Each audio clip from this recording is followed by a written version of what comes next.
கர்த்தருடைய பரிசுத்த நாமத்திற்கு ஸ்தோத்திரம் உண்டாவதாக. நாம் அனைவரும் தலையை தாழ்த்தி கர்த்தரோடு ஜெபிப்போமாக. கர்த்தாவே ஸ்தோத்திரம் அப்பா, ஆண்டவரே ஸ்தோத்திரம். இந்த வருடத்தின் 6வது மாதத்தில் இந்த கூடுகையை எங்களுக்கு நடத்தி தருகிறதற்காய் உமக்கு ஸ்தோத்திரம். வேத வசனத்தை கற்றுத்தந்து இங்கே கொண்டு நிறுத்தியதற்காய் உமக்கு ஸ்தோத்திரம் அப்பா. இந்த தேவ ஜனங்களை இங்கே வந்து கூடவும் எல்லாம் ஒருங்கிணைந்து இயற்கையின் சூழ்நிலைகளையும் எங்களுக்கு சாதகமாக நடத்தி தந்ததற்காய் உமக்கு ஸ்தோத்திரம் அப்பா. கர்த்தாவே, இங்கே வந்திருக்கிறவர்கள் அனைவரையும் ஆசீர்வதித்து ஆண்டவரே ஒருவரும் வெட்கப்பட்டு போகாதபடி இந்த வார்த்தைகளை கேட்டு அவர்களும் ஆண்டவரே உமக்கு பிரியமாக வாழ கிருபை செய்யுங்கப்பா. ஸ்தோத்திரம் ஸ்தோத்திரம். அடியனோடு நீங்கள் இருந்து பேசுங்கப்பா, அடியனோடு நீங்கள் பேசுங்கப்பா. இங்கே என்ன தேவையான வார்த்தைகளோ நீங்கள் வார்த்தைகளை தந்து நீங்கள் பேசுங்கப்பா. ஸ்தோத்திரம் ஸ்தோத்திரம் அப்பா. கர்த்தருக்கு ஸ்தோத்திரம். இன்றைக்கு நமக்கு கொடுக்கப்பட்ட வேத பகுதி ஏசாயா 43வது அதிகாரம் 13வது வசனம். 43 ஏசாயா 19வது வசனம். இதோ நான் புதிய காரியத்தை செய்கிறேன், இதோ நான் புதிய காரியத்தை செய்கிறேன். புதிய காரியங்கள் நமக்கு செய்ய வேண்டும் என்று சொன்னால் 18வது வசனம், ஏசாயா 43 18வது வசனம். முந்தினவைகளை நினைக்க வேண்டாம், பூர்வமானவைகளை சிந்திக்க வேண்டாம். ஏசாயா தீர்க்கதரிசி கிறிஸ்துவுக்கு முன்னாக 760-700வது வருடங்களில் இந்த தீர்க்க தரிசனத்தை அவர் எழுதுகிறார். ஏசாயா தீர்க்க தரிசனம் என்று சொன்னால் பின்னாடி நடக்கக்கூடிய சம்பவங்களை முன்னாடி எழுதுகிறது தான் தீர்க்க தரிசனம். நாளைக்கு நடக்கக்கூடியதை இன்றைக்கு எழுதுகிறது தான் தீர்க்க தரிசனம். இவர் இயேசு கிறிஸ்துவின் பிறப்பை பற்றி எழுதியிருக்கிறார். இஸ்ரவேல் ஜனங்கள், யூதேயா தேசத்து ஜனங்கள் பாபிலோன் தேசத்துக்கு சிறையிருப்புக்கு போய் 70 வருடம் தாண்டி அவர்கள் சிறையிருப்பை விட்டு சொந்த தேசத்துக்கு வரும்போது இவர் இங்கே தீர்க்க தரிசனத்தை எழுதியிருக்கிறார். இதோ நான் புதிய காரியத்தை செய்கிறேன். சிறையிருப்பை விட்டு வரும்போது உங்களுக்கு நான் புதிய காரியத்தை செய்கிறேன். முந்தினவைகளை நினைக்க வேண்டாம், பூர்வமானவைகளை சிந்திக்க வேண்டாம். முந்தினவைகள் என்று சொன்னால் அங்கே சிறையிருப்பின் காலத்தில் அவர்களுக்கு உணவு கிடைக்காமல் இருக்கலாம், வீடு இல்லாமல் இருக்கலாம், பிறர் கஷ்டப்படுத்தி இருக்கலாம், தகாத வார்த்தைகளால் மனவேதனைப்படுத்தி இருக்கலாம், அடி கொடுத்திருக்கலாம். அதுதான் இந்த முந்தின சிறையிருப்பிலிருந்து மீண்டு ஜனங்கள் இஸ்ரவேல் சொந்த தேசத்துக்கு வரும்போது நீங்கள் முந்தினவைகளை நினைக்க வேண்டாம், பூர்வமானவைகளை சிந்திக்க வேண்டாம். பூர்வமானவைகள் என்று சொன்னால் முன்காலங்களிலே உள்ளது, உலகம் தோன்றின காலங்களிலே உள்ளதுதான் பூர்வமானது. இந்த இஸ்ரவேல் ஜனங்கள் அடிமைத்தனத்திலிருந்து சிறையிருப்பிலிருந்து வரும்போது பாபிலோன் தேசத்திலிருந்து 70 வருஷம் சிறையிருப்புக்கு பின் வரும்போது 70 வயசுக்கு முன்னாடி உள்ளவர்கள் 80 வயது, 90 வயது, 95 வயது உள்ளவர்களுக்கு யூதேயா தேசத்திலே வாழ்ந்தார்கள். நல்ல வீடோடு வாழ்ந்தார்கள், நல்ல கால்நடைகளை வளர்த்தினார்கள், நல்ல விவசாயம் பண்ணினார்கள், நல்ல செழிப்பான வாழ்க்கை வாழ்ந்தார்கள், பாலும் தேனும் ஓடுகிற தேசத்திலே வாழ்ந்தார்கள். அந்த வாழ்க்கையையும் நீங்கள் நினைக்க வேண்டாம். இன்றைக்கு நமக்கு சொல்கிறார், பழைய வாழ்க்கையை நினைக்கக்கூடாது. நம்முடைய குடும்பத்தில் குடும்ப உறவினர்கள் நம்மை தகாத வார்த்தைகள் பேசியிருப்பார்கள், தகாத பிரச்சனைகளை நமக்கு உண்டு பண்ணியிருப்பார்கள். அதையெல்லாம் நாம் நினைத்து மனம் புழுங்கக்கூடாது. அதை நினைத்து நினைத்து நினைத்து அவர்கள் அப்படி எங்களை பேசினார்களே, எங்கள் சொத்துக்களை எங்களை அபகரித்துக் கொண்டார்களே, எங்களுக்கு வீடை அபகரித்துக் கொண்டார்களே, எங்களுக்கு வர வேண்டிய சொத்துக்களை தரவில்லையே என்று சொல்லி நாம் முந்தினவைகளையும் பூர்வமான காரியங்களையும் நாம் சாபப்பட்ட குடும்பத்தில் பிறந்தோமே, இதை ஒன்றுமே நாம் நினைத்து அழுது கொண்டு இருக்கக்கூடாது. அப்படி அழுது கொண்டு இருந்தால் அவர் உங்களுக்கு புதிய காரியத்தை செய்ய மாட்டார். அதை எல்லாம் விட்டு விலகி புதிய வாழ்க்கை வாழ வேண்டும். புதிய வாழ்க்கை வாழ வேண்டும். நாம் வீடுகளில் நாம் குப்பைகளோடு வீடுகளிலே ஒரு பெட்ஷீட்டில் மோசமாகும், கிழிந்து போகும், அதையும் வீட்டிலே ஒதுக்கி வைத்திருப்போம். பழைய சாதனங்களை எல்லாம் டேமேஜ் ஆக ஆக அதை வீட்டிலே ஒதுக்கி வைத்திருப்போம். அது இருக்கும்போது வீட்டில் எந்த நன்மையும் கிடைக்காது. அதையெல்லாம் நாம் ஒதுக்க வேண்டும். ஒதுக்கும் போதுதான் புதிய சாதனங்கள் நம்ம வீட்டில் வரும். பழைய வெட்டை மாற்றும் போது புதிய வெட்டு வரும். பழைய சாதனங்களை எல்லாம் விளக்கும் போது புதிய சாதனம் வரும். அப்போதுதான் புதிய காரியங்களை கர்த்தர் நமக்கு செய்வார். லேவியராகமம் 26வது அதிகாரம் 10வது வசனம். போன வருஷத்து பழைய தானியத்தை சாப்பிட்டு புதிய தானியத்துக்கு இடம் உண்டாகும்படி பழையதை விலக்குவீர்கள். போன வருஷத்தில் நம்ம நேற்றைக்கு போன வருஷத்து பழைய சாதனங்களை சாப்பிட்டோம். அதையெல்லாம் விலக்கி புதிய உணவுகள் சாப்பிட நாம் இடம் கொடுக்க வேண்டும். புதியதை கர்த்தர் தருவார். பழையது போகும்போது புதியதை கர்த்தர் தருவார். அதுதான் ஏசாயா தீர்க்கதரிசி, இதோ நான் புதிய காரியங்களை செய்கிறேன், முந்தினதை நினைக்க வேண்டாம், பூர்வமானவைகளை சிந்திக்க வேண்டாம். மத்தேயு 9வது அதிகாரம் இங்கே ஒரு சம்பவத்தை நாம் பார்ப்போம். புதிய காரியத்தை அவர் நமக்கு தர வேண்டும் என்றால் நாம் விசுவாசம் வேண்டும்.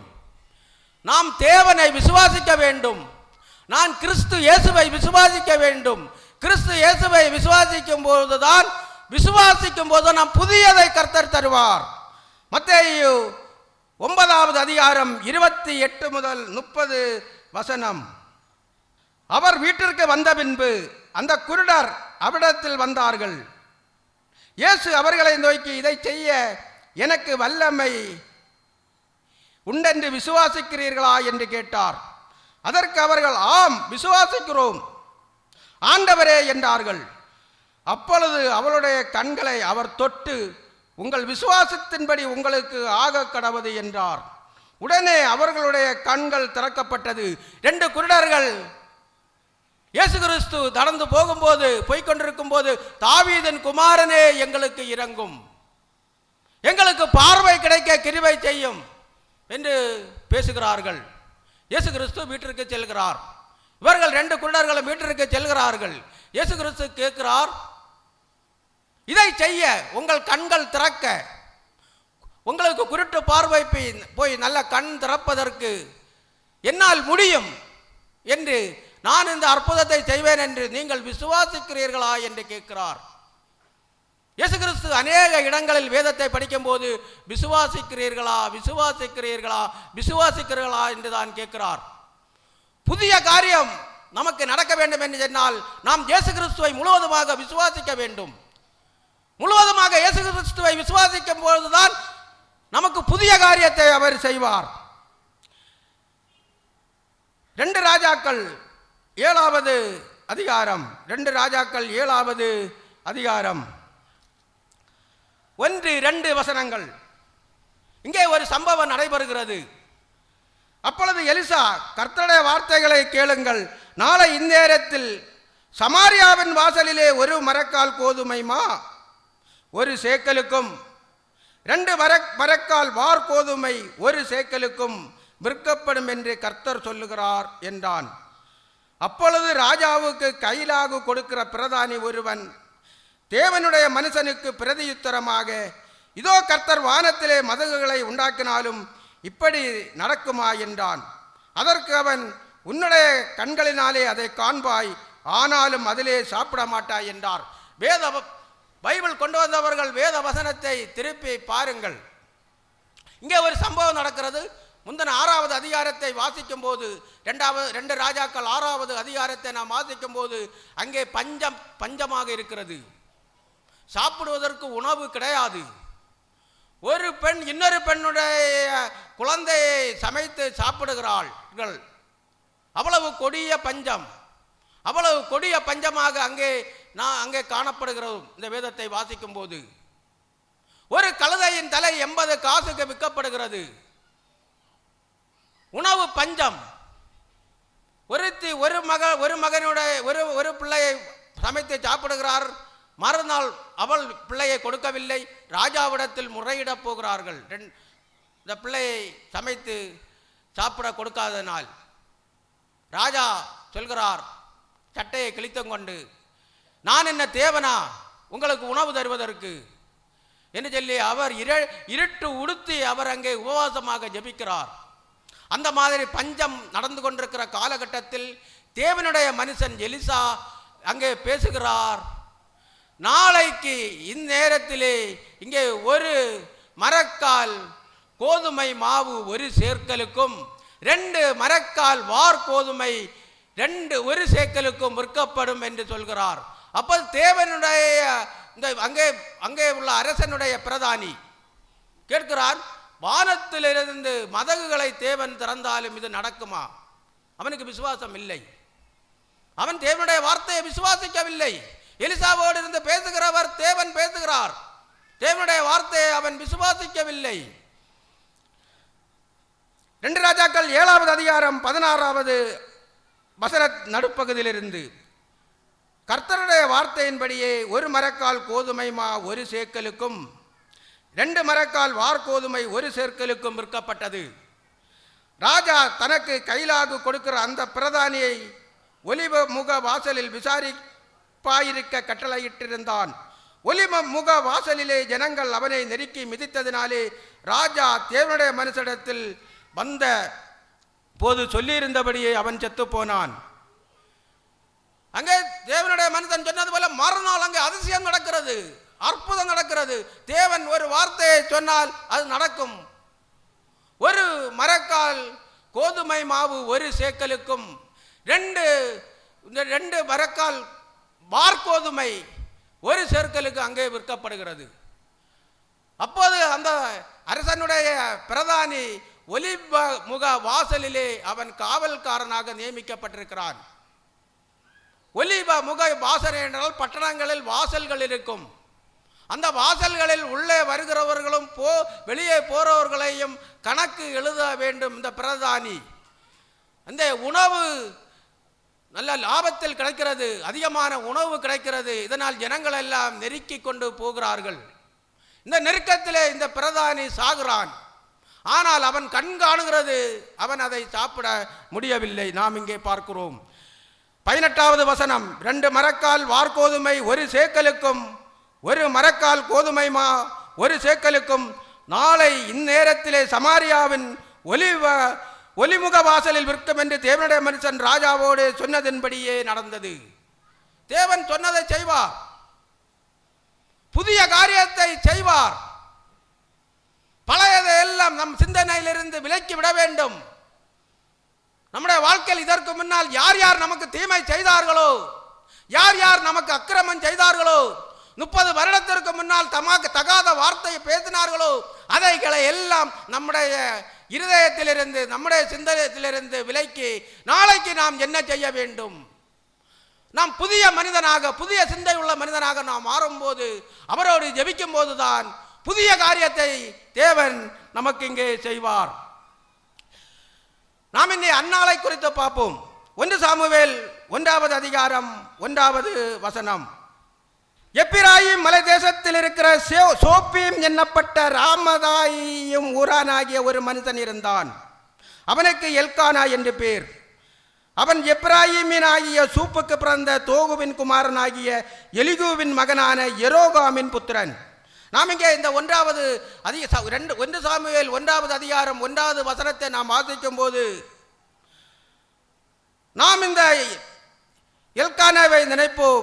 இவன் எப்பிராயிம் இனத்தவன் என்று நாம் நினைப்போம். இவன் எரோகாமின் புத்திரன், லேவி கோத்திரத்தில் வந்தவன். எப்பிராயிம் கோத்திரத்தான் அல்ல, லேவி கோத்திரத்தில் வந்தவன் தான் இந்த எல்கானா.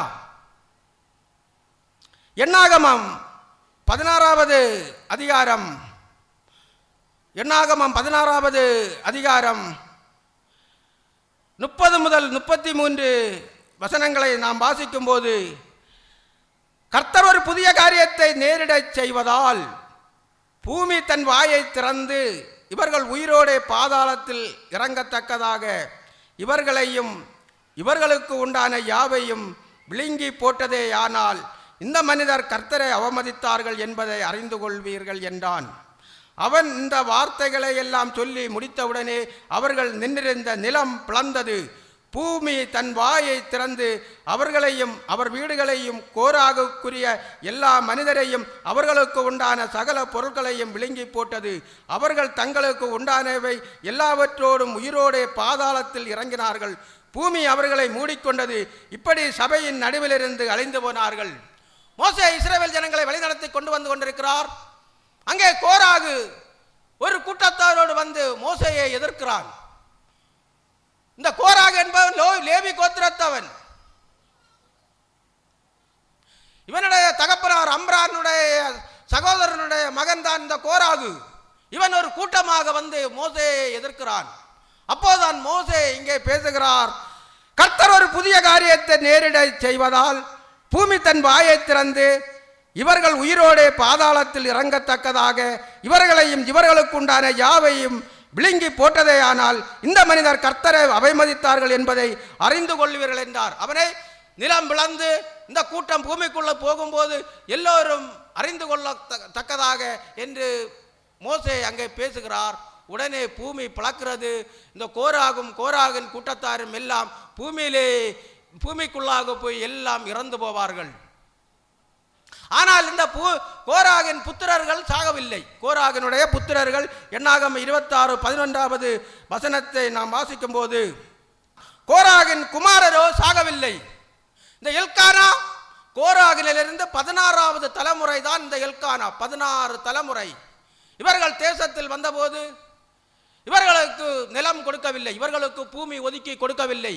மோசையோடு யோசுவாவோடு செல்கிறார்கள், அவர்களுக்கு நாம் பூமி கொடுக்கக்கூடாது என்று. கர்த்தர் அவர்களை சபிக்கவில்லை, ஜனங்கள் எல்லாம் அவர்களை சபிக்கிறார்கள். ஜனங்கள் எல்லாம் சபித்து அங்கே இடம் பூமி கொடுக்கக்கூடாது என்று சொல்லி இவர்கள் பரதேசிகளாக எப்ராயிம் தேசத்திலே எப்ராயிம் மலை பகுதிகளிலே இவர்கள் வாழ்ந்து கொண்டிருக்கிறார்கள். இவர்களுக்கு லேவியர்கள் ஆசரிப்பு கூடாரத்திலே தேவாலயத்திலே இவர்களுக்கு லேவியனுடைய ஊழியம் செய்ய இவர்களுக்கு அங்கே அனுமதி கிடையாது. அந்த மாதிரி சூழ்நிலைகளிலே இவர்கள் வாழ்ந்து கொண்டிருக்கிறார்கள். இந்த எல்கானா இவர்கள் வாழ்ந்து கொண்டிருக்கிறார்கள். 1 நாளாகமம் 6வது அதிகாரம் 22வது வசனம். கோகாத்தின் குமாரன் ஒருவன் அமினதாப், இவன் குமாரன் கோராகு, இவன் குமாரன் ஆசீர். 27வது வசனம். இவன் குமாரன் எலியாப், இவன் குமாரன் எரோகாம், இவன் குமாரன் எல்கானா. இந்த எல்கானா 16வது தலைமுறை. கோராகுக்கு அப்புறம் 16வது தலைமுறையில் வருகிறவன் தான் இந்த எல்கானா. இந்த எல்கானுடைய மனைவி தான் அன்னாள். இந்த எல்கானாவின் மனைவி அன்னாள். இந்த அன்னாளுக்கு குழந்தை கிடையாது. அதனால் அவன் பெண்ணினாளை திருமணம் செய்து, பெண்ணினாளுக்கு 10 பிள்ளைகள் இருக்கும். பெண்ணினாளுக்கு அங்கே சமுதாயத்தில் விலையேற பெற்றவள், முத்துக்களை போன்றவள் என்று அவளை சமுதாய மக்கள் எல்லாரும் வாழ்த்துகிறார்கள். இஸ்ரவேல் தேசத்திலே குழந்தை இல்லை என்று சொன்னால் குஷ்டரோகிகளை விட இவர்களை ரொம்ப மோசமாக ஒதுக்குவார்கள். சமுதாயத்திலே யாரும் இவர்களை மதிக்க மாட்டார்கள். பெண்ணினால் இவளை திட்டுவாள். ஆனால் இந்த அன்னாளோ என்ன செய்வாள்? போய் தேவனுடைய ஆலயத்திலே போய் மனங்கசந்து அழுவாள். அந்த பெண்ணினாளோடு சண்டைக்கு போகவில்லை. ஆனால் பழைய 16 தலைமுறையை பற்றி அவள் யோசிக்கவில்லை. நாங்கள் பாவப்பட்ட குடும்பத்தில் பிறந்தேமே, நாங்கள் பூமி இல்லாமல் வாழ்ந்து கொண்டிருக்கிறோமே, எங்களை யாரும் மதிக்கவில்லையே, எங்களுக்கு லேவியர் ஊழியம் செய்ய எங்களுக்கு அனுமதி இல்லையே, நாங்கள் சாபத்தில் வாழ்ந்து கொண்டிருக்கிறோமே என்று அவள் சிந்தனையை எல்லாம் விட்டு விடுகிறாள். அவளுடைய பழையதை எல்லாம் விடுகிறாள். பெண்ணினால் திட்டுகிறதை விடுகிறாள். தேவனுடைய ஆலயத்தில் போகிறாள். 5வது வசனம். 1 சாமுவேல் 1வது அதிகாரத்தில் 5வது வசனம். அன்னாளை சிநேகித்தபடியினால் அவளுக்கு இரட்டிப்பான பங்கு கொடுப்பாள். கர்த்தரோ அவள் கற்பத்தை அடைத்திருந்தாள். கர்த்தரோ அவள் கற்பத்தை அடைத்திருந்தாள். இவள் போய் தேவனுடைய ஆலயத்திலே ஜெபிக்கிறாள், எனக்கு ஒரு ஆண் பிள்ளையை தாரும், நான் உம்முடைய ஆலயத்திலே உமக்கு பணிவிடை செய்ய நான் இங்கே கொண்டு வந்து விடுவேன் என்று கேட்கிறாள். ஆனால் அதே மாதிரி இவளுக்கு ஒரு குழந்தை பிறக்கிறது, அதுதான் சாமுவேல். அந்த சாமுவேல் பிறந்த பிறகு 3 ஆண் பிள்ளைகள் 2 பெண் பிள்ளைகள் பிறக்கிறது அவளுக்கு. இந்த சாமுவேலை பால்குடி மாறும்போது 5 வயதாகும் அந்த தேவாலயத்திலே கொண்டு விடுவாள். அங்கே ஏலி அங்கே பிரதான ஆசாரியனாக இருக்கிறார், நியாயாதிபதியாக இருக்கிறார். அவனுக்கு 2 பிள்ளைகள் பையன்மார் இருக்கிறார்கள், ஓப்னி பிரகாஷ் இருக்கிறார்கள். அவர்கள் தவறான வழியில் வாழ்ந்து கொண்டிருக்கிறார்கள், ஓப்னி பிரகாஷ். என்னாலும் இந்த அன்னாள் தேவனுக்கு பொருத்தனை பண்ணியபடியே சாமுவேலை கொண்டு அங்கே விடுவார். சாமுவேல் அங்கே வளர்ந்து அங்கே வரும்போது அங்கே ஆசரிப்பு கூடாரத்துக்கு உள்ளாலே, பரிசுத்த ஸ்தலத்துக்குள்ளாலே, மகா பரிசுத்த ஸ்தலத்துக்குள்ளாலே போய் வருவான். இதை வருகிறதை எல்லோரும் காண்பார்கள். பரிசுத்த ஸ்தலத்திலே போவதற்கு மோசைக்கும் ஆரோனுக்கும் தான் அங்கே அனுமதி உண்டு. மோசைக்கு எப்பவும் போகலாம், வரலாம், எந்த ட்ரெஸ்ஸும் போடலாம். அதே மாதிரி இந்த சாமுவேல் உள்ளே போய் வருகிறதை இனங்கள் கண்டு எல்லோரும் சாமுவேலை ஏற்றுக்கொள்கிறார்கள். ஓ, தேவன் அங்கீகரித்தார். அங்கே போயிட்டு தேவனுக்கு பிரியமில்லாமல் இருந்தால் உயிரோடு திரும்பி வர முடியாது. அதனால் தேவன் இந்த சாமுவேலை அங்கீகரித்ததினாலே எல்லோரும் சாமுவேலை ஏற்றுக்கொள்கிறார்கள். சாமுவேல் பிற்காலத்தில் பெரிய நியாயாதிபதியாக வருகிறார்,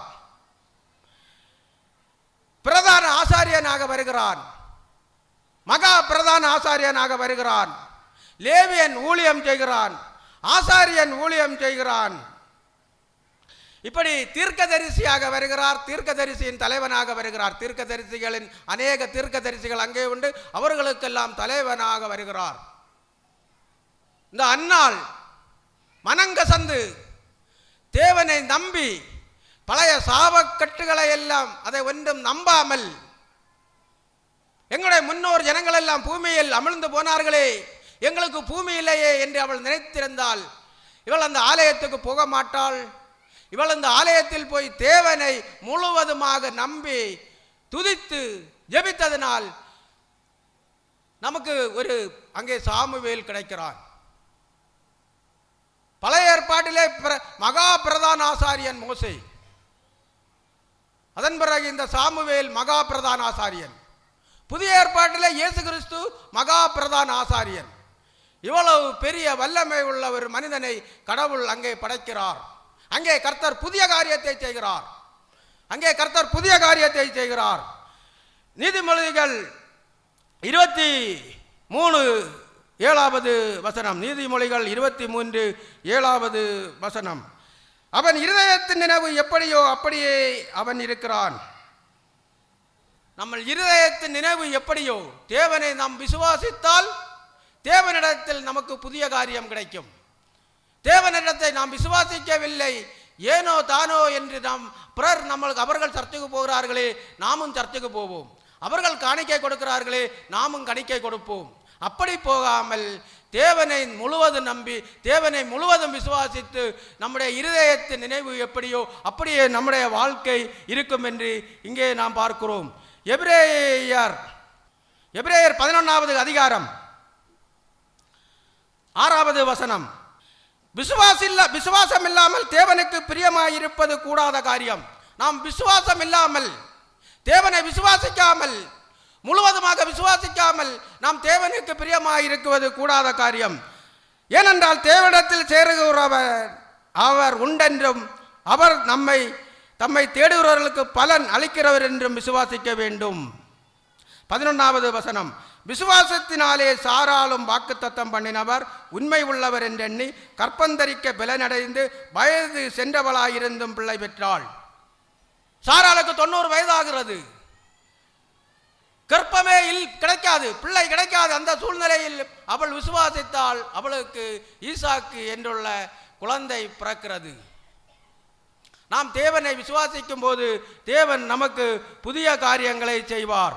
ஆதியாகமம் 26வது அதிகாரம் 1வது வசனத்தை நாம் வாசிக்கும் போது இங்கேயும் ஒரு சம்பவத்தை நாம் பார்ப்போம்.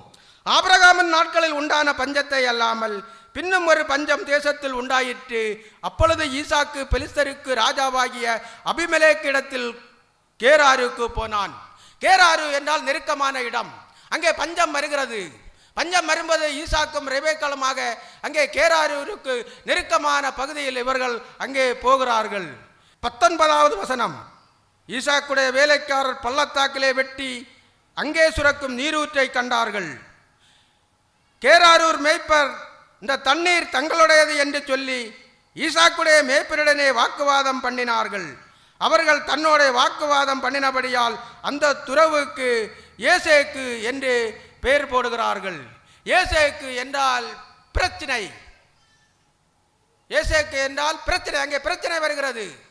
21வது வசனம். வேறொரு துறவை வெட்டினார்கள், அதை குறித்தும் வாக்குவாதம் பண்ணினார்கள். ஆகையால் அதற்கு சித்னா என்று பெயரிட்டான். சித்தனா என்று சொன்னால் பிரச்சனை மேல் பிரச்சனை, பிரச்சனை மேல் பிரச்சனை. அங்கேயும் இவர்கள் துறவு வெட்டுகிறார்கள், அங்கேயும் வாக்குவாதம் பண்ணுகிறார்கள்.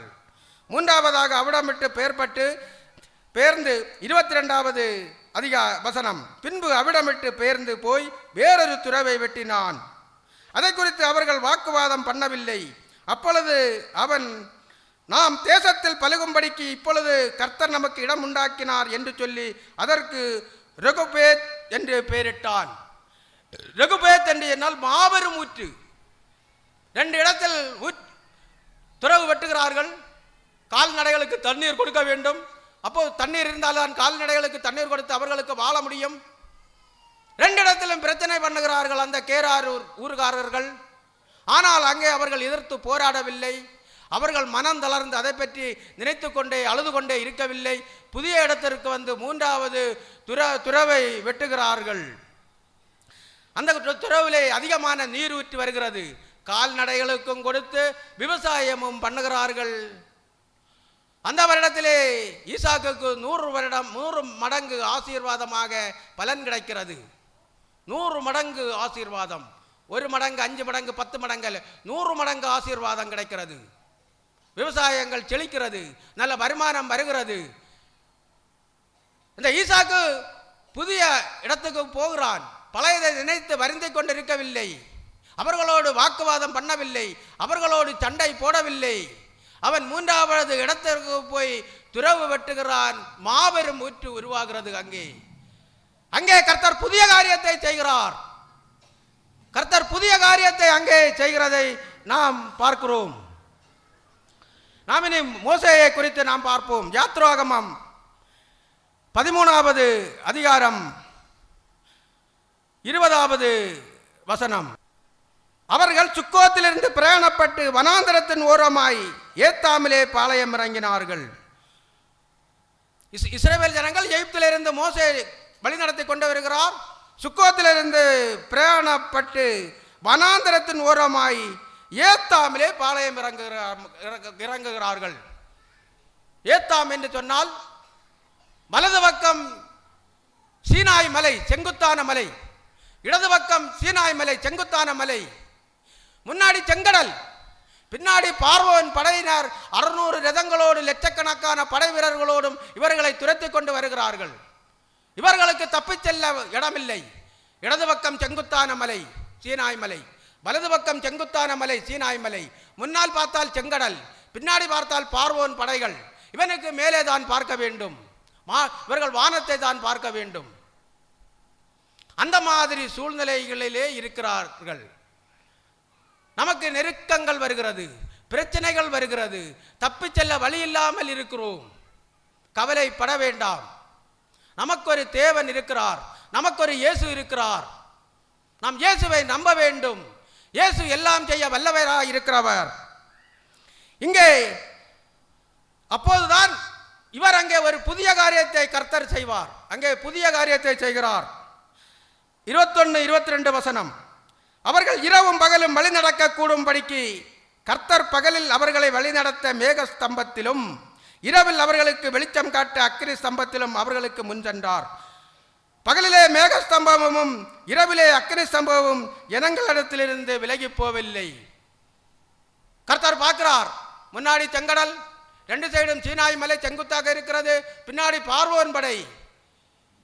அங்கேதான் இவர்களுக்கு மேக ஸ்தம்பத்தை முதலில் மேக ஸ்தம்பமாக இவர்களுக்கு கொடுக்கிறார். மேக ஸ்தம்பம் என்று சொன்னால் தூண் அல்ல, இவர்களை முழுவதும் மூடும். இந்த 6 லட்சம் 10 லட்சம் 20 லட்சம் ஜனங்கள், இஸ்ரவேல் ஜனங்களை முழுவதுமாக மூடி கன்சீல்டு பண்ணும்.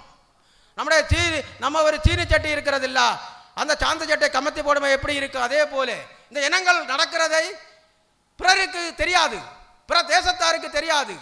எல்லாரும் பார்த்து கலங்குகிறார்கள். இப்படி ஒரு தேவனா, இவர்களை இப்படி பணி நடத்துகிறாரா என்று எல்லா தேசங்களும் இந்த இஸ்ரவேல் ஜனங்களை பார்த்து கலங்குகிறார்கள். மேக ஸ்தம்பத்தால் கவர் பண்ணி கன்சீல்டு பண்ணுகிறார். அந்த இடத்தில் தான் முதலில் மேக ஸ்தம்பத்தினால் இவர்களை கன்சீல்டு பண்ணுகிறார்.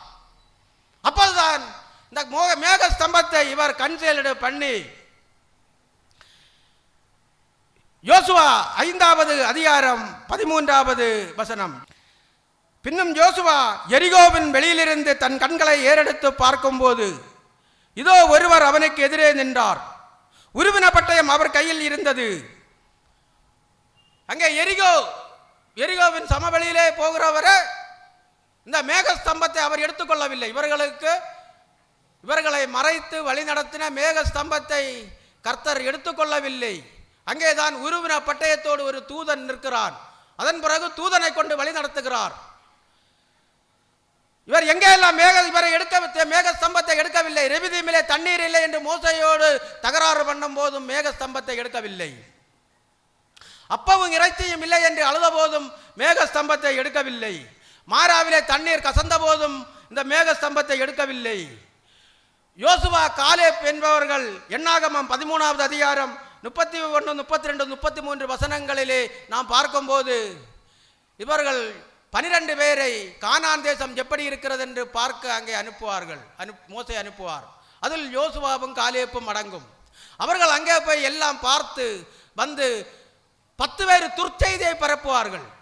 அங்கே நாம் போக முடியாது, அங்கே அரக்கர்கள் இருக்கிறார்கள், அவர்களை நாம் வெல்ல முடியாது, அங்கே நமக்கு வாழ முடியாது என்று 10 பேர் துர்ச்செய்தியை சொல்லுவார்கள்.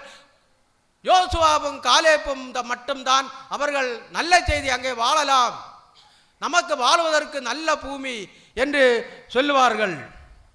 அங்கே சாரோனின் ரோஜா சமவெளி ரோஜா தோட்டம் இருக்கிறது. ரோஜா தோட்டம், பூத்து குலங்கும் ரோஜா தோட்டம் சாரோனின் சமவெளியிலே இருக்கிறது. பாசான் தேசத்திலே எருதுகள், நல்ல பால் கொடுக்கக்கூடிய எருதுகள் அங்கே இருக்கிறது. கலிலியா கடல், அது ஒரு நல்ல தண்ணீர். அந்த கலிலியா கடலிலே உப்பு தண்ணி கிடையாது, நல்ல தண்ணீர், நல்ல நீரூற்றுள்ள இடங்கள் இருக்கிறது. இதை ஒன்று இவர்கள் சொல்லவில்லை. மற்றும் மாதுளம் தோட்டம் இருக்கிறது, திராட்சை தோட்டம் இருக்கிறது. இதையெல்லாம் இவர்கள் காணாமல் இவர்கள் அந்த தீமையான பெலிஸ்தர் அரக்கர்களை மாத்திரம் பார்த்து பயப்பட்டு இங்கே துர்ச்செய்திய இனங்களுக்கு வந்து பரப்புகிறார்கள். இதை பரப்பும் போதும் மேக ஸ்தம்பத்தை கர்த்தர் எடுக்கவில்லை.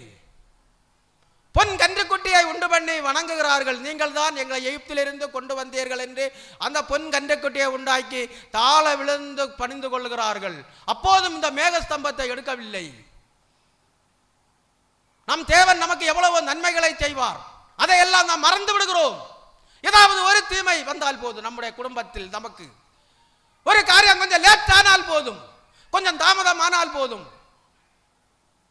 முன்னாடி செய்த நன்மைகளை எல்லாம் மறக்கிறார்கள் இனங்கள்.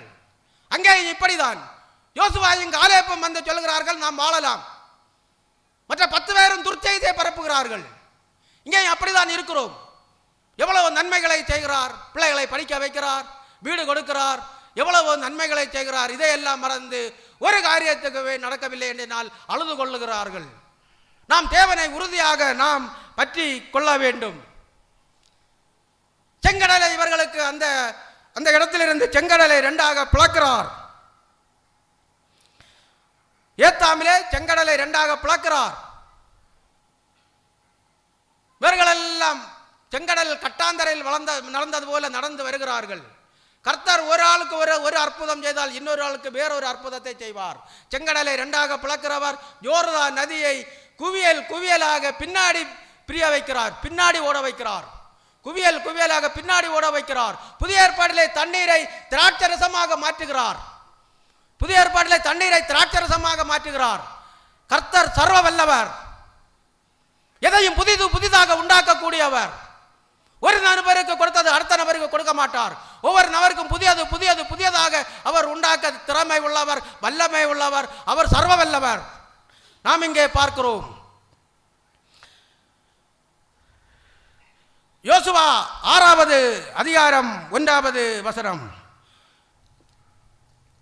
எரிகோ இஸ்ரவேல் புத்திரருக்கு முன்பாக அடைக்கப்பட்டிருந்தது. எங்கே யாருடைய வாழ்க்கையில் நாம் வேதத்தை வாசிக்கும் போது அன்னாளுடைய வாழ்க்கையா இருக்கலாம். இஸ்ரவேல் ஜனங்களுக்கு தடையா இருக்கிற எரிகோ கோட்டையா இருக்கலாம். இஸ்ரவேல் ஜனங்களுக்கு தப்பி செல்ல சீனாய் மலையும் செங்கடலும் வழி விடாமல் இருக்கலாம். எங்கே நமக்கு அடைக்கப்பட்டிருக்கிறதோ அங்கே விசேஷமான ஆசீர்வாதங்கள் வருகிறது என்று நாம் சிந்திக்க வேண்டும். அன்பானவர்களே, இயேசுவை நம்புகிறவர்கள், கர்த்தரை நம்புகிறவர்கள் கலங்கக்கூடாது.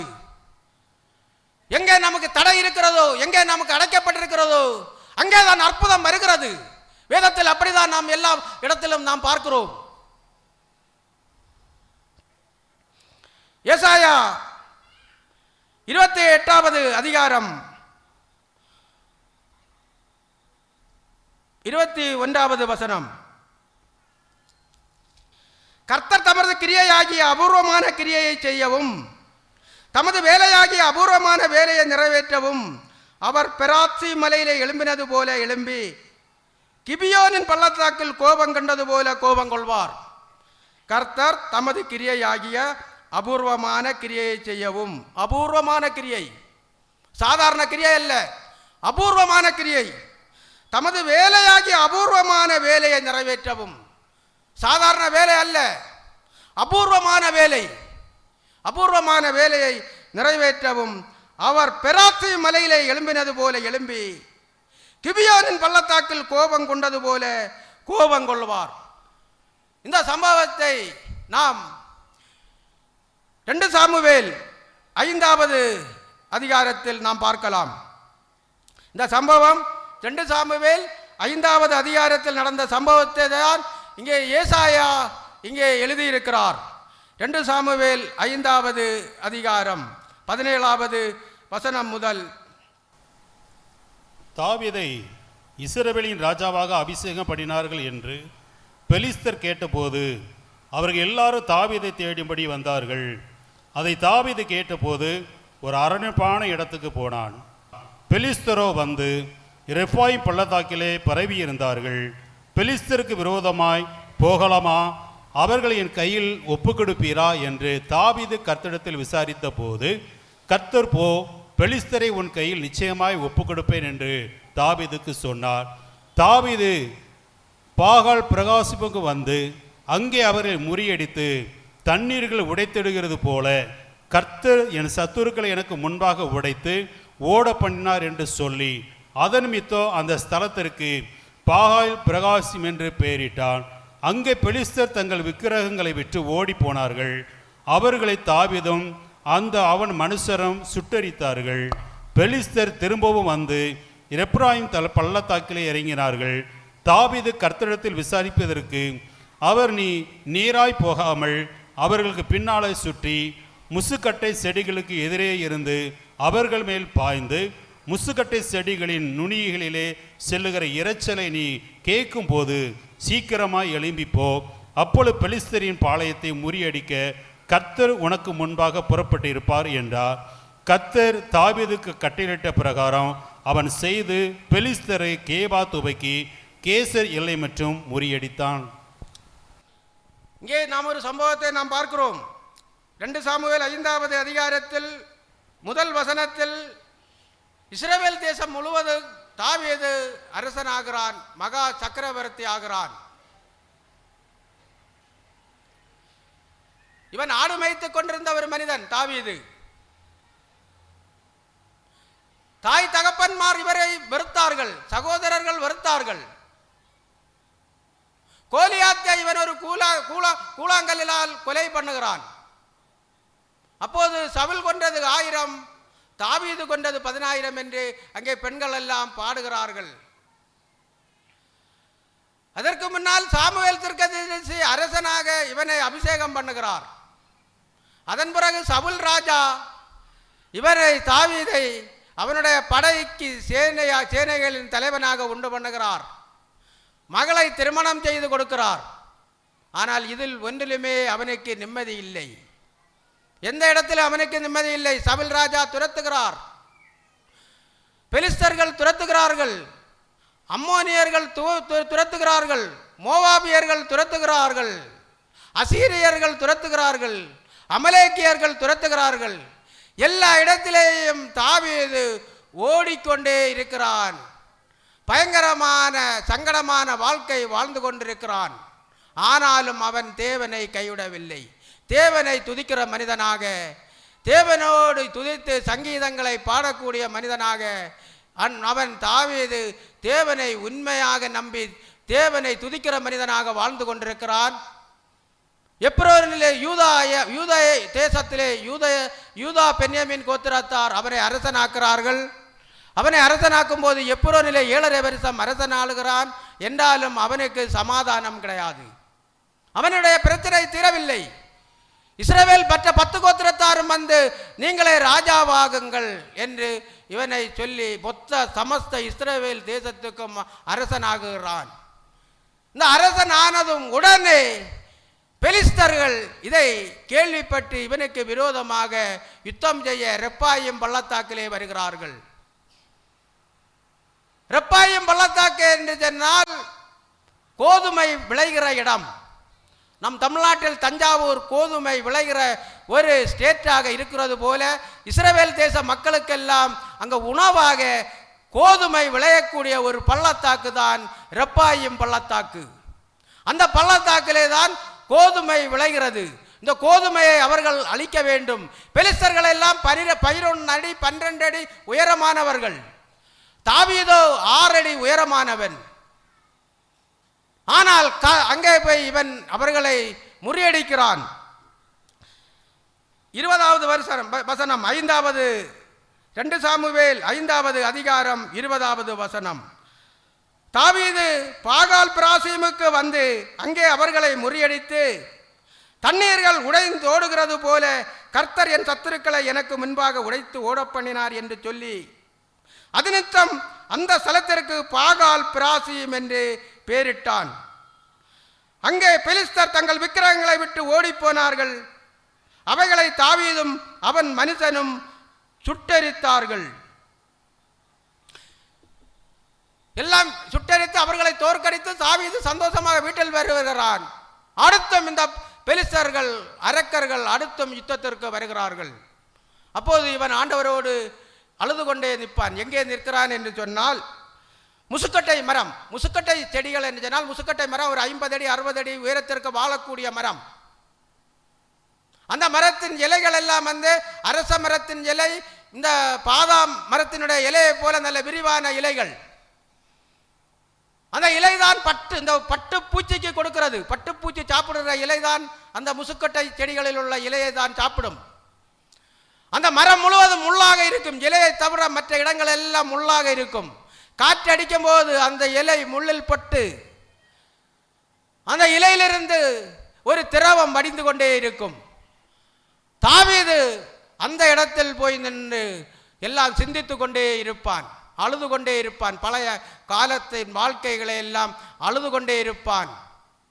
நான் என் தாயும் என் தகப்பனும் என்னை கைவிட்டாலும் என்னை அவர்கள் கைவிட்டார்கள். என் சகோதரர் என்னை வேற்று மனிதர்களாக பார்த்தார்களே. இந்த சாமுவேல் தீர்க்கதரிசி வந்து எனக்கு அரசனாக அபிஷேகம் பண்ணினாரே.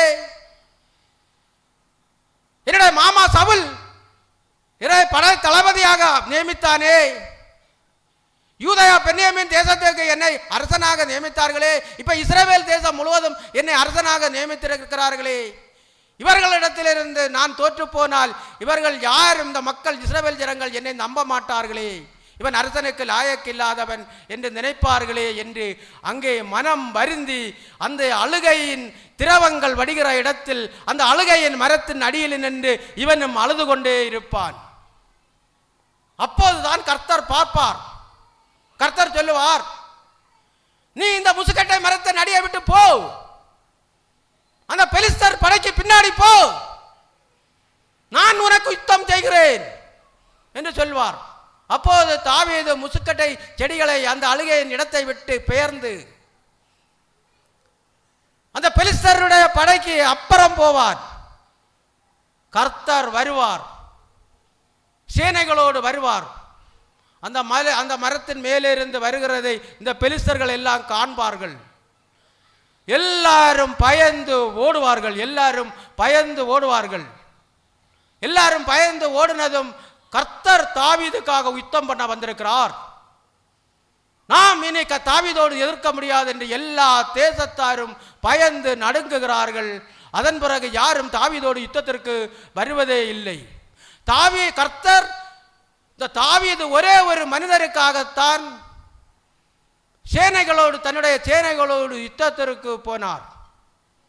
இந்த சேனைகளோடு யுத்தத்திற்கு போனார். எல்லாம் பயந்து ஓடுகிறார்கள். அங்கே தாவீதுக்கு ஒரு மாபெரும் வெற்றி கிடைக்கிறது. இன்றைய தினம் நானும் உங்கள் முன்னால ஒரு சாட்சியை, என்னுடைய சாட்சியையும் நான் சொல்லுகிறேன். முன்னாடியே நான் சாட்சி சொல்லி இருக்கிறேன். இப்போது புதிய ஆட்கள் வந்திருக்கிறீர்கள். அதனால் நீங்கள் கேட்கும்படியாக என்னுடைய சாட்சியையும் சொல்லுகிறேன். இங்கே வந்து இந்த வேத வசனத்தை படித்து இங்கே பேசுகிறது நான் அல்ல. மனிதர்கள் கற்றுத்தந்தால் எனக்கு ஒன்றும் தெரியாது, என் மூளையில் ஏறாது, எனக்கு பேச முடியாது. வேத கிளாஸில் போனால் எனக்கு ஒன்றும் புரியாது, எனக்கு பேச முடியாது. இங்கே கற்றுத்தாரதும் அவர்தான், இங்கே பேசுகிறதும் அவர்தான். நான் ஒரு சிறிய குடும்பத்தில் பிறந்தேன். நான் பிறந்தேன். எங்கள் அப்பா ஒரு மதுபானம் குடிக்காரர். என் அம்மாவை அடிப்பார்கள். உணவு சமைத்து வைத்தால் அடித்து எல்லாம் நொறுக்குவார்கள். உணவு இல்லாமல் அந்த அளவுக்கு கஷ்டத்தில் வாழ்ந்தேன். 4ஆம் கிளாஸ் படித்து முடித்ததும் லீவு வரும்போது கொஞ்சம் வேலை செய்யலாம் என்று எனக்கு தைரியம் வந்ததும் நான் செங்கல்சூளையில் மண் சமக்க போனேன். 50 பைசா சம்பளம். அதன் பிறகு 5ஆம் கிளாஸ் எல்லாம் படிக்கும்போது நான் லீவு நாளெல்லாம் படிக்கும்போது லீவு நாளெல்லாம் வேலை செய்து சாயங்கால வேளையில் வேலை செய்துதான் நான் படித்தேன். 12ஆம் வகுப்பு படிக்கும்போது செங்கல்சூளை வேலை முழுவதும் கற்றுக்கிட்டேன். என்னோட தேவன் இருந்து அதை கற்றுத் தந்தார். அல்ல, என்னால் முடியாது. அன்பரை கேரளாவில் நான் 2 வருடம் கூலி வேலைக்கு போனேன். கஷ்டமான வேலை, நல்ல உணவு கிடைக்காது. காலையில் இறங்கி இரவு வரை வேலை செய்ய வேண்டும். அதன் பிறகு அங்கே நான் 10 பேரை இங்கே இருந்து ஆள் கொண்டு போய் ரேட்டாக வேலை நடத்தினேன். பயங்கர மழை, எல்லாம் பெரிய பெரிய முதலாளிகளுக்கெல்லாம் நஷ்டம். எனக்கான அந்த வருடத்திலும் லாபம் கிடைத்தது.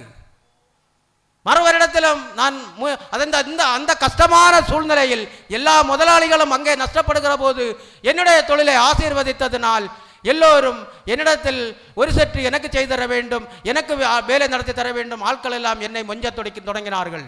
10, 13, 14 சற்று வேலைகளை நான் நடத்தினேன் ஒரே டைமில். பல இடங்களில் ஒரு சைக்கிளில் தான் போவேன். போய் அங்கே வேலைகளை நடத்தும் போது எல்லாம் பெரிய பெரிய குடிக்காரர்கள் எல்லாம் அங்கே வருவார்கள் வேலைக்கு.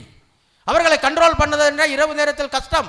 ஆனால் தேவன் எனக்கு பலனை தந்து என்னோடு இருந்து அதை கண்ட்ரோல் பண்ணி வேலைகளை நல்ல முறையில் நடத்தி நல்ல தரமான செங்கற்களாக உற்பத்தி செய்து அங்கே உள்ள முதலாளிமார்களிடத்தில் நல்ல பெயர் வாங்கி வேலை ஆட்களுக்கும் நல்ல சம்பளங்களை கொடுத்து நல்ல முறையில் தேவன் என்னை ஆசீர்வதித்து நடத்தினார். இதுதான் உண்மை அன்பானவர்களை. ஒன்றுமில்லாத பிறந்த என்னை என்னோடு தேவன் இருந்து நடத்தினது. அல்ல, கேரளாவில் போய் வேலை செய்து லாபம் சம்பாதித்து இங்கே வர முடியாது. 1980 வருடத்தில் சாலக்குடி என்றுள்ள பகுதியை வேலை நிறுத்துகிறேன்.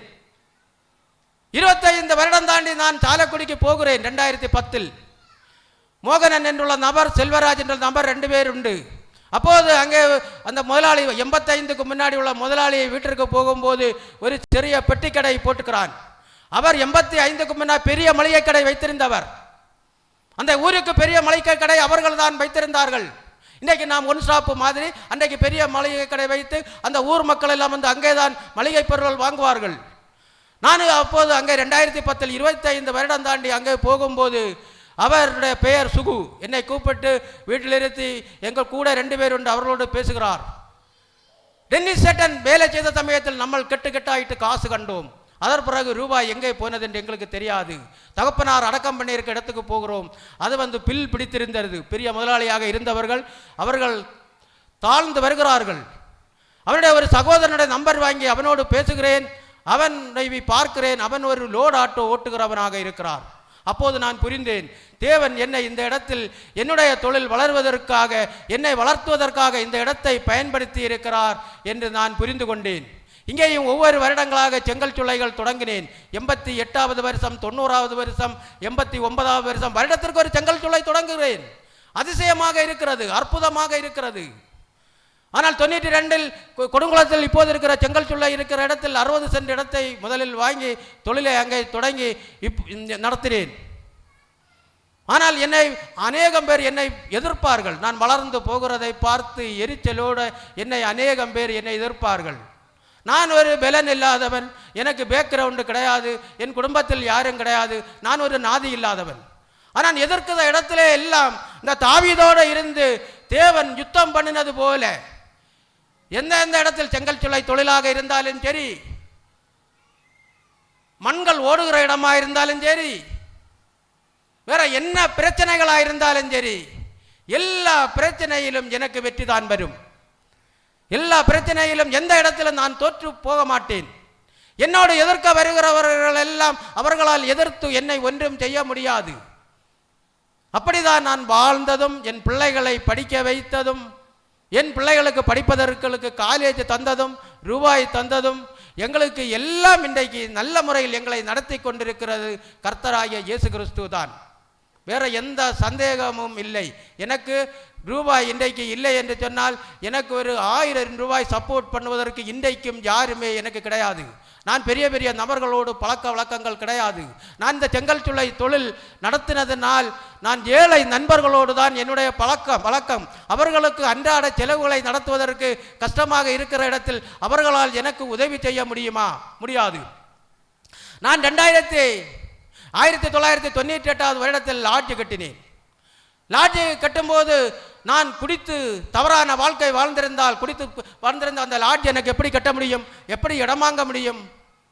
அதை கட்டினதுக்கு அப்புறம் நான் குடிகாரனாக மாறுகிறேன். எனக்கு ஒன்றும் தெரியாது. குடிப்பேன், காலையில போய் குடிப்பேன், 10 மணி வரை குடிப்பேன், குடித்து வந்து வீட்டில் வந்து படுப்பேன். அடுத்து 2 மணி 3 மணிக்கு ஞாபகம் வரும், பின்னும் நான் போய் குடிப்பேன், சாப்பிட மாட்டேன். அடுத்து இரவு 8 மணி 9 மணிக்கு ஞாபகம் வரும், பின்னும் போய் குடிப்பேன். அடுத்து 2 மணி 3 மணிக்கு ஞாபகம் வரும். அப்போது ஆண்டவரோடு இருந்து அழுவேன், ஆண்டவரே இந்த குடி பழக்கத்தில் இருந்து எனக்கு விடுதலையை தாரும். இந்த குடி பழக்கத்தில் எனக்கு கை கால் எல்லாம் பயங்கர வலியாக இருக்கும், கரல் எல்லாம் நல்ல வேதனையாக இருக்கும், என்னால் தாங்க முடியாத வலியாக இருக்கும். நான் அழுது புலம்புவேன். இப்படி ஒரு 8 நாள் 10 நாள் போகும். அதன் பிறகு நான் ஆஸ்பத்திரியில் அட்மிட் ஆவேன். என் கரல் வேதனை எடுக்கும் போது, உடம்பு விரையல் வரும்போது ஆஸ்பத்திரியில் அட்மிட் ஆவேன். அதோ இருக்கிற சுருமல ராஜேந்திரன் தான் என்னை ஆஸ்பத்திரியில் வைத்து பார்ப்பார். அவர் உடனடி ஓடி வருவார். என்னை ஆஸ்பத்திரியில் என்று சுகமாக்கி வீடு கொண்டு வருவது வரைக்கும் அவர்தான் என்னை அன்பாக இருந்து என்னை பாதுகாத்துக் கொள்வார். எனக்கு கால் வேதனை எடுக்கும், இன்ஜெக்ஷன் போடும்போது எனக்கு கை வேதனை எடுக்கும், நான் சத்தம் போட்டு அழுது புலம்புவேன். இதிலிருந்து எனக்கு விடுதலையை தாருங்க என்று நான் ஆண்டவரோடு கெஞ்சி பிரார்த்திப்பேன். இப்படியே வருடங்கள் கடந்து போனது.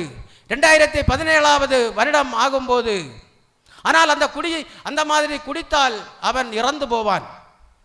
சாப்பிட மாட்டேன், சாவண எண்ணெயை குடிப்பேன், சாவண எண்ணெய் குப்பி ஆட்டு குடிப்பேன். ஆனால் என்னுடைய உயிர் போகவில்லை. அடுத்த ஆஸ்பத்திரி போயிட்டு 2-3 நாள் தாண்டி வந்தது பின்னும் எனக்கு வேகத்தை தருவார் ஆண்டவர். நேரமே உள்ளதை விட அதிக வேகத்தை தருவார். அப்போது நான் தொழிலை போய் அதிகமாக கவனிப்பேன். செங்கல் சூளையில் காலையில் 7 மணிக்கு போனால் இரவு 7 மணி வரை அங்கே நிற்பேன். ஒரு இடத்தில் போய் இருக்க மாட்டேன். அன்றைய காலகட்டங்களில் வேலை ஆட்கள் 21 பேர் வேலை செய்யும் போது நான் அவர்கள் மத்தியில் நிற்பேன். இருக்கிறது சரியில்லை, அவர்கள் எல்லாம் ஏழை வேலை ஆட்கள் வேலை செய்கிறார்கள், நம்ம போய் ஒரு இடத்துல போய் உட்காரக்கூடாது, அப்படிதான் நான் நினைப்பேன். 2017வது வருடத்தில் நான் பைபிளை படிக்கிறேன். அதுவரை பைபிளை படிக்க மாட்டேன். பைபிளை படிக்கும் போது தான் லேவியராகவும் பகுதி படிக்கும் போது புரிகிறேன். அப்போது பார் தொழில் நம்ம நிறுத்தினாதான் இந்த குடி பழக்கம் என்னை விட்டு மாறும் என்று உணர்ந்து கொள்கிறேன். துணிச்சலாக பார் தொழிலை நிறுத்துகிறேன். அதன் பிறகுதான் கர்த்தர் எனக்குள் கிரியை செய்ய ஆரம்பித்தார். என்னை அப்படியே கர்த்தர் படிப்படியாக சினிமா பார்க்காமல் ஆக்குறார், டை போடாமல் ஆக்குறார், விக்கிரகங்களை வணங்காமல் ஆக்குறார். என்னை அப்படி மெயின் கேரக்டர்ல என்று என்னை பரிசுத்தப்படுத்துகிறார். 3 வருடம் தாண்டிதான் கர்த்தர் என்னோடு இருந்து பேசினார். அதன் பிறகுதான் வீட்டில் கூட்டம் போட்டேன், செங்கல்சூளையில் கூட்டம் போட்டேன், கோட்டலில் கூட்டம் போட்டேன். 1 வருடம் ஆனது. நான் தண்ணீரில் மூழ்கி நாங்கள் குடும்பமாக ஞானஸ்தானம் எடுத்தோம், தேவனை முழுவதும் நம்பினோம். 2வது வருடம் முடியும் போதுதான் இங்கே இந்த கூட்டத்தை நாங்கள் வைத்தோம். இந்த கூட்டத்தை இங்கே வைத்தது 2 வருடம் முடிந்து, இது 5 வருடம் முடிய போகிறது. மொத்தம் 8 வருடம் ஆக போகிறது. ஆண்டவர் கொஞ்சமாட்டி என்னை செதுக்கினார். சிலையை ஒரு கருங்கல்லை எடுத்து சிலையை செதுக்கினது போல என்னுடைய சுபாவத்தை கொஞ்சமாக என்னை ஒரு பரிசுத்த மனிதனாக, சிந்தனை பரிசுத்தமாக இருக்கவும், கண் பரிசுத்தத்தை பார்க்கவும், வாயின் வார்த்தை பரிசுத்தத்தை பேசவும், செயல்பாடுகள் பரிசுத்தமாக இருக்கவும் எனக்கு தேவன் கற்றுத்தந்தார். நான் யார் சொன்னாலும் கேட்காத மனிதன். எவ்வளவு பெரிய மனிதர்கள் சொன்னாலும் நான் கேட்க மாட்டேன், யாரையும் நான் மதிக்க மாட்டேன். யார் என்னிடத்தில் ஏதாவது வந்தால் நான் அவர்களோடு அதிக கோபம் கொள்வேன். ஆனால் என்னிடத்தில் யாரும் வர பயப்படுவார்கள். தேவன் கற்றுத்தர அப்போதுதான் நான் புரிந்தேன், ஓ தேவன் தான் என்னை சிறு பிராயத்தில் இருந்தே என்னோடு இருந்து என்னை பாதுகாத்து பத்திரமாக என்னை வளர்த்தி இருக்கிறார். எவ்வளவோ பேர் என்னை அடிக்க வந்தார்கள், அவர்களால் என்னை ஒன்றும் செய்ய முடியவில்லை. எவ்வளவு பேர் என் தொழிலை நிறுத்த வந்தார்கள், அவர்களால் என்னை ஒன்றும் செய்ய முடியவில்லை. எல்லா இடத்திலும் ஆண்டவராகிய கிறிஸ்து இயேசு என்னை இருந்து பாதுகாத்தார் என்று நான் புரிந்து அவருடைய வார்த்தைக்கு கீழ்ப்படிந்து நான் ஒரு அளவுக்கு ஒரு பரிசுத்த மனிதனாக என்னை இப்போது ஆண்டவர் உருவாக்கி இந்த வேத வசனத்தை எனக்கு கற்றுத்தந்து இந்த வேத வசனத்தையும் என்னோடு இருந்து பிரசங்கித்து என்னை ஒரு பரிசுத்த மனிதனாக மாற்றுகிறது இது ஆண்டவராகிய இயேசு கிறிஸ்து தான். வேற யாராலேயும் எந்த தெய்வத்தாலேயும் இதை செய்து தர நமக்கு முடியாது. எந்த தெய்வமும் நமக்கு இந்த காரியத்தை செய்து தராது. நம்மளை பரிசுத்தப்படுத்த முடியாது. நமக்கு தேவையான காரியங்களை சந்திக்கிறது நம்ம இயேசு கிறிஸ்து ஒருவரால் தான் முடியும். அங்கே அன்னாளின் கற்பத்தை அடைத்திருந்த அன்னாளுக்கு சாமுவேல் என்றுள்ள ஒரு தீர்க்கதரிசியை கொடுக்கிறார். இஸ்ரவேல் ஜனங்கள் வனாந்தரத்தில் வரும்போது, பார்வோன் படைகள் துரத்தும் போது, முன்னால் பார்த்தால் செங்கடல், இடது பக்கம் பார்த்தார் சீனாய் மலை, வலது பக்கம் பார்த்தாய் சீனாய் மலை. அங்கே மேக ஸ்தம்பத்தினால் அங்கே நிரப்புகிறார். மேக ஸ்தம்பத்தினால் நிரப்புகிறார். 2 ராஜாக்கள் 7வது அதிகாரத்திலே நாம் பார்க்கும்போது அங்கே தேவனை விசுவாசித்த மனிதர்களுக்கு தேவனுடைய வார்த்தையின்படியே ஒரு மரக்கால் கோதுமை மாவு 1 சேக்கலுக்கும் 2 மரக்கால் வார்கோதுமை 1 சேக்கலுக்கும் அங்கே விற்கப்படுகிறது. அவரை வார்த்தையை விசுவாசிக்காதவனோ அதை காண்கிறான், செத்து போகிறான். 2 குருடர்கள் போகிறார்கள் இயேசு கிறிஸ்துவினிடத்திற்கு. 2 குருடர்கள் பார்வையடைய வேண்டும் என்று கேட்கிறார்கள். நீங்கள் விசுவாசிக்கிறீர்களா என்று கேட்கிறார். அவர்கள் பார்வை அடைகிறார்கள்.